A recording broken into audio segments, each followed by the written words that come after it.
Christophe. Je me tourne maintenant vers Sandrine Gomez pour la lecture de la presse française de ce vendredi. Bonjour Sandrine.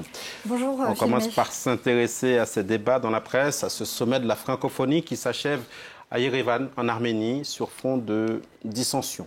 Alors les dissensions, c'est plutôt en coulisses, car ce sommet de la francophonie, c'est plutôt celui de la cacophonie ce matin pour Libération. Alors que tout le monde, Philomé, devrait parler d'une seule voix en français, un sommet de la cacophonie, on en a largement parlé sur France 24, autour notamment de l'élection de la Rwandaise Louise Mushikiwabo au poste de secrétaire général de l'OIF, une candidate de la France et de l'Union africaine, oui, mais certains soupçonnent Paris de vouloir se réconcilier avec Kigali après le drame du génocide rwandais. Et puis, le Rwanda, ce n'est pas vraiment un exemple en matière de droits de l'homme. Ce n'est pas vraiment un pays qui incarne les valeurs de la francophonie. Heureusement, sur le devant de la scène, on sauve les apparences, car le couple Macron-Trudeau a évité le bras de fer autour de cette élection, écrit cette fois le Huffington Post. Le Canada s'est rallié quelques heures avant le sommet, le tout début du sommet, au consensus en lâchant l'actuel secrétaire général, Michaël Jean, une Canadienne.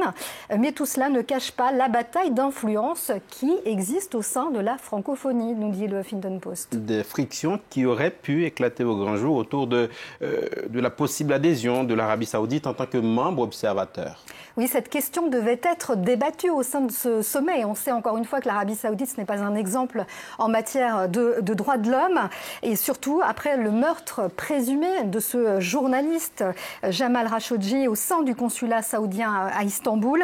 Et là encore, on a évité les brouilles au grand jour puisque l'Arabie Saoudite a fait parvenir un courrier de dernière minute à l'OIF. Un courrier où elle demande le report de sa demande d'adhésion en tant que membre observateur. On sait aussi que les relations entre Riyad et Ottawa sont loin d'être au beau fixe. L'ambassadeur canadien a été renvoyé après que la ministre des Affaires étrangères canadienne ait demandé la libération de défenseurs des droits de l'homme en Arabie Saoudite. Il n'empêche, Riyad et son prince Mohammed Ben Salman sont sous pression depuis la disparition mystérieuse de ce journaliste dans ce consulat à Istanbul. Oui, on l'a vu, il y a des pressions internationales et déjà peut-être d'éventuelles conséquences pour le prince héritier Ben Salman. Il pourrait mettre en garde un professeur de la London School of Economics qui est interrogé par le quotidien L'Orient le Jour. Il pourrait ne pas jouir du consensus pour devenir roi si cette campagne de dénigrement se poursuit.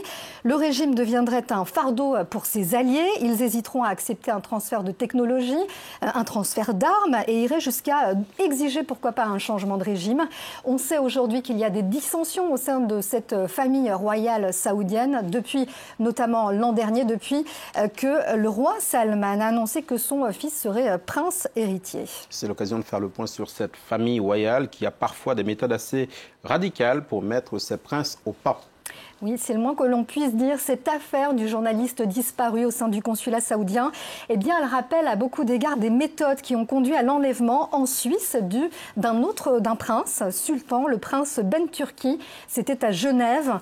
C'est Le journal Le Temps qui revient sur la disparition de ce prince en 2015, de la suite qu'il occupait à l'hôtel Intercontinental. Depuis lors, l'affaire a été classée à Genève. Le prince, après d'ahurissants épisodes, eh bien, il est toujours porté disparu. Ce prince sultan Ben Turki, il était connu pour être un personnage haut en couleur, nous rappelle le quotidien, peut-être un peu trop critique lui aussi du régime saoudien. Et la BBC a notamment consacré un documentaire à tous ces princes disparus, il y en a plusieurs. Ils ont disparu après plusieurs tentatives de remise au pas du royaume saoudien, des tentatives plutôt musclées. On quitte l'Espagne pour l'Arabie Saoudite, on parle, enfin l'Arabie Saoudite pour l'Espagne, c'est l'inverse.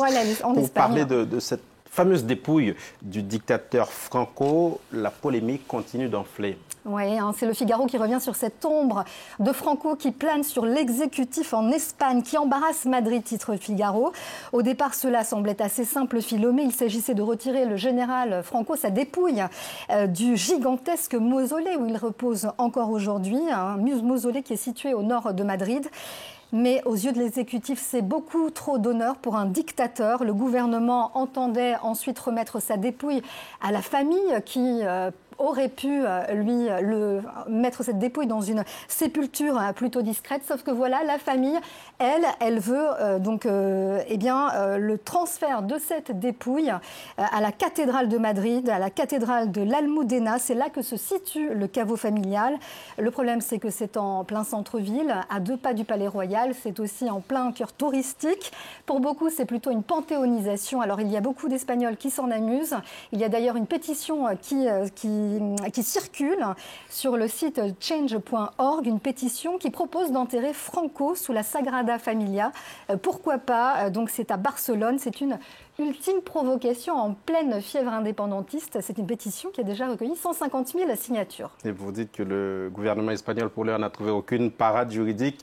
Et pour certains, cela ressemble, ce sont vos mots, un chemin de croix dont s'amusent les Espagnols. Merci Sandrine Gomez. C'était la revue de presse. On marque une courte pause dans Paris Direct. On se retrouve dans un instant pour un nouveau tour d'horizon de l'actualité internationale.